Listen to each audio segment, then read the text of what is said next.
ऐसी कौन सी वजह है जिसकी वजह से डिहाइड्रेशन होती है। आप लोगों ने क्या कभी गौर किया कि कभी सर दर्द बहुत ज़्यादा होता है और कभी आप बहुत ज़्यादा स्टूप डाउन करते हैं, कभी बहुत ज़्यादा फ्रस्ट्रेशन, एंजाइटी और लेथार्जी का सामना करना पड़ता है। गर्मियों के मौसम में ये सब कुछ डिहाइड्रेशन की वजह से होता है और सबसे अहम कॉज डिहाइड्रेशन का ये है कि ज़्यादा बिजी रहने की वजह से हम इतना वक्त नहीं निकाल सकते कि पानी पी सकें। वॉमिटिंग और डायरिया डिहाइड्रेशन की एक अहम वजह बन सकते हैं। बुखार से भी डिहाइड्रेशन हो सकती है। लेथार्जी, एंजाइटी, ड्राई लिप्स यानी कि होंठों का सूख जाना, ये तमाम डिहाइड्रेशन के साइंस और सिम्टम्स हैं।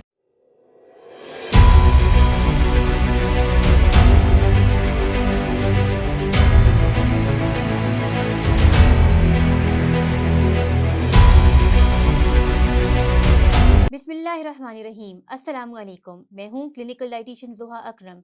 उम्मीद है आप सब लोग रब की रज़ा में बहुत राज़ी होंगे। मैं बतौर क्लिनिकल डाइटिशियन हॉस्पिटल में खिदमात पेश कर रही हूँ और किनेट कॉलेज फॉर वुमेन में ऑनलाइन मेंटरशिप का प्रोग्राम कंडक्ट करवाती हूँ। आज हमारे वीडियो का टॉपिक ये है कि डिहाइड्रेशन को कैसे कॉम्बैट किया जाए, खास तौर पे ऐसी कौन सी ग़िज़ा और कौन सी अशिया इस्तेमाल की जाएं जिनसे डिहाइड्रेशन एलिविएट हो जाए और डिहाइड्रेशन का खात्मा हो जाए। तो सबसे पहले ये जानने की कोशिश करते हैं कि डिहाइड्रेशन होती क्यों है और होती क्या है। डिहाइड्रेशन का मतलब ये है कि बॉडी के अंदर पानी खारिज ज़्यादा हो रहा है और कम जा रहा है, यानी कि बॉडी के अंदर जो पानी एंटर करता है वो कम है और खारिज ज़्यादा हो रहा है, जिसकी वजह से बॉडी के अंदर डिहाइड्रेशन हो जाती है। आप लोगों ने क्या कभी गौर किया कि कभी सर दर्द बहुत ज़्यादा होता है और कभी आप बहुत ज़्यादा स्टूप डाउन करते हैं, कभी बहुत ज़्यादा फ्रस्ट्रेशन, एंजाइटी और लेथार्जी का सामना करना पड़ता है। गर्मियों के मौसम में ये सब कुछ डिहाइड्रेशन की वजह से होता है और सबसे अहम कॉज डिहाइड्रेशन का ये है कि ज़्यादा बिजी रहने की वजह से हम इतना वक्त नहीं निकाल सकते कि पानी पी सकें, जिसकी वजह से डिहाइड्रेशन होती है। तो अगर आपकी जॉब बहुत मुश्किल है और आपको पानी पीने का टाइम ज़्यादा नहीं मिलता तो मुमकिन है कि आपको डिहाइड्रेशन हो जाए, यानी कि जिस्म के अंदर पानी की कमी। अब जब जिस्म के अंदर पानी की कमी हो जाती है तो वो तमाम सेल्स जो कि पानी की मौजूदगी के अंदर केमिकल रिएक्शंस को परफॉर्म करते हैं वो विदर कर जाते हैं और बॉडी स्टूप डाउन करने लग जाती है। तरह तरह के मसाइल का सामना करना पड़ता है। तो सवाल ये पैदा होता है कि डिहाइड्रेशन के कॉजेज़ क्या हैं। तो बिजी रहने की वजह से डिहाइड्रेशन हो जाती है क्योंकि हमें इतना टाइम नहीं मिलता कि हम पानी पी सकें। लेकिन इसके अलावा ऐसी कौन सी वजह है जिसकी वजह से डिहाइड्रेशन होती है, यानी कि वो कौन सी वजूहात हैं जिनकी वजह से डिहाइड्रेशन होती है, इन पर भी हम इस वीडियो के ऊपर गौर करेंगे। तो डिहाइड्रेशन की एक अहम वजह बिजी रहना तो है ही, इसके साथ साथ वॉमिटिंग और डायरिया डिहाइड्रेशन की एक अहम वजह बन सकते हैं। अगर किसी शख्स को बहुत ज़्यादा डायरिया या वॉमिटिंग हो तो वो भी डिहाइड्रेशन का शिकार हो सकता है, क्योंकि बॉडी की अंदर से डायरिया की वजह से इलेक्ट्रोलाइट इम्बैलेंस हो जाएगा, जिस्म पानी की कमी का शिकार हो जाएगा। बहुत ज़्यादा एक्सेसिव यूरिनेशन की वजह से भी डिहाइड्रेशन हो सकती है और ऐसा भी हो सकता है कि हाइपरटेंशन और डायबिटीज की ऐसी पिल्स ली जाएं जिनकी वजह से डिहाइड्रेशन हो जाए, यानी कि डिहाइड्रेशन की एक अहम वजह हाइपरटेंशन और डायबिटीज की दवाइयां भी हैं। एक और वजह डिहाइड्रेशन की वो है बुखार। हाँ जी बिल्कुल, बुखार से भी डिहाइड्रेशन हो सकती है। लेकिन सवाल ये पैदा होता है कि इन तमाम केसेस में जिसमें हमें इन वजूहात की वजह से डिहाइड्रेशन हो जाए तो कैसे पता चलता है कि डिहाइड्रेशन हो चुकी है।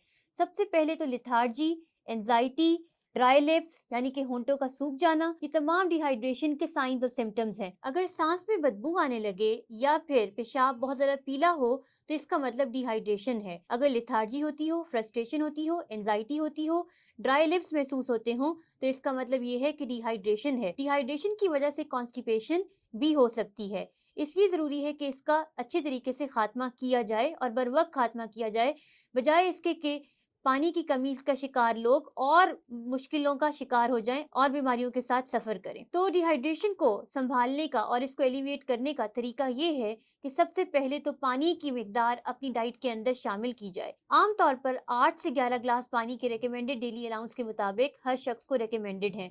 लेकिन गर्मियों के मौसम में अगर आपका काम बहुत स्ट्रेनस है और आप बाहर धूप में काम करते हैं जिसकी वजह से स्वेटिंग होती है तो ज़रूरी ये है कि आप पानी की मिकदार 11 से 12 ग्लासेस से भी ज़्यादा करें। अपनी डाइट के अंदर 11 से 12 ग्लासेस से भी ज़्यादा पानी का इस्तेमाल करें। एक और वजह डिहाइड्रेशन की ये है कि हम ये समझते हैं कि पानी का मुतबादिल लस्सी या ऐसी फ्लेवरफुल ड्रिंक्स हैं जिनकी वजह से डिहाइड्रेशन ख़त्म हो जाती है, जबकि ये बात एक सरासर मिथ है। लस्सी की वजह से डिहाइड्रेशन ख़त्म नहीं होती, बल्कि उसके अंदर जो चीनी और नमक का इस्तेमाल हम करते हैं उसकी वजह से ज़्यादा डिहाइड्रेशन पैदा होती है। इसलिए ज़रूरी ये है कि हम डिहाइड्रेशन का खात्मा बाकायदा पानी के इस्तेमाल से करें। इसके लिए ज़रूरी ये है कि हम कोई फ्लेवरफुल ड्रिंक का इस्तेमाल मत करें, बल्कि 8 से 11 ग्लास पानी का इस्तेमाल करें। वो लोग जो कि मजदूरी के पेशा से ताल्लुक़ रखते हैं, उनके लिए 12 ग्लास से भी ज़्यादा पानी रिकमेंडेड, डेली अलाउंस के मुताबिक रिकमेंडेड है, ताकि उनको डिहाइड्रेशन ना हो।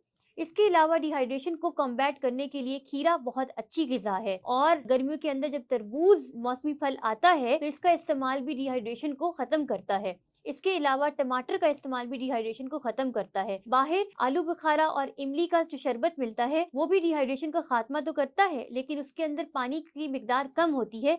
इसलिए बेहतर ये है कि घर में खुद ही इमली और आलू बुखारे से बना हुआ मशरूब बनाया जाए।